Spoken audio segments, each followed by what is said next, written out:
talk about this information process because, you know, I am 45 years old. I don't know how old you are. How old are you? 37. And, you know, I'm not, it's not that I'm not technically savvy. I'm relatively, you know, savvy, and I'm not an old guy. But I find after a while, like, you know, I got on Twitter, I got on Facebook, I've become compulsive with both of them. And, you know, with the amount of information coming at me all the time, that I don't know where people actually find time to sort of, you know, with a little bit of humility, you know, reflect on their life and who they are and what needs to happen. And I tend to think that this stuff, as easily as we are to adapt to it and put this information out there, is doing nothing other than destroying our brains. One thing that is interesting, though, when you say, like, when do people have the time to reflect? Now, I don't know if I necessarily agree with this, but I know what the counter-argument would be. Some people would say, by Twittering, by blogging, by writing email to people in, you know, on a listserv or whatever, or to 70 of your friends, that is the reflective process. That you're actually reflecting on your life through a public forum. It's narcissistic validation. I mean, I think that real reflection. Well, I don't even know if it's. I mean, there certainly can be. But what I'm mostly saying is that there were some people who would argue that people are thinking about their lives more because of these sort of media extensions. The difference is that, I mean, I would think that you would say, anyone could argue this, that they're only thinking about themselves. That it's really not, they're not really thinking about the world as much as they're thinking about their specific place. But they're also servicing the mechanism that we talked about is steamrolling our ability to emote for ourselves. That, you know, in the same way that media sort of puts this thing in our face all the time and forces us into a relationship with an event that, you know we don't have a choice almost.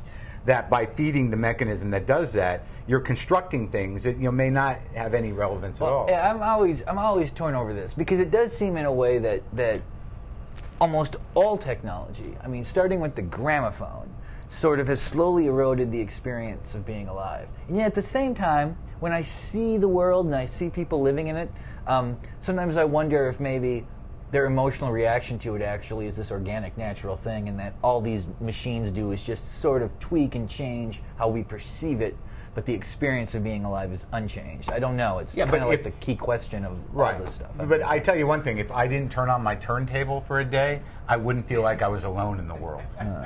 If I don't tweet or twit, and if I don't get on Facebook once or twice, or I wonder, like, whether or not I exist in the larger scheme of things, because there's this idea that, like, you got to keep up, man. Oh, totally. When you're talking about, like, Jackson's death, I found out about that. I was in Milwaukee, Wisconsin, and a guy told me that Michael Jackson had died. So I called some people in New York, and they were shocked I didn't know this. He'd been announced dead 20 minutes ago. But they were just aghast that somehow I hadn't immediately heard this. Right. Because the assumption now is that everyone's going to get all the information immediately, and we're going to You're out of the loop. Where could you have been? That we're going to begin the analysis of the meaning of it as soon as it happens. Oh, yeah. So how do you have any reflection in that state? You were actually in a very good position because now you get to talk about not being at the cutting edge of the information breaking. Well, but it was 20 minutes. I mean, it's sort of like I don't. That's a long time now. Where were you? I remember because this has happened one other time in my life. In 1994, I had just moved from college in Grand Forks, North Dakota to Fargo, North Dakota, and I just moved into my apartment, and I didn't have cable or anything yet. So I was like, I'm just going to go to a movie. And I think I saw the movie Backbeat, or maybe it was like Even Cowgirls Get the Blues. I remember I saw it in the Fargo Theater. But I was driving back to my apartment, and I turned the radio on, and the guy on the radio said, O.J. Simpson's Bronco is now parked in front of his home. And at the time, I remember thinking, boy, the media's out of control. How is this a story?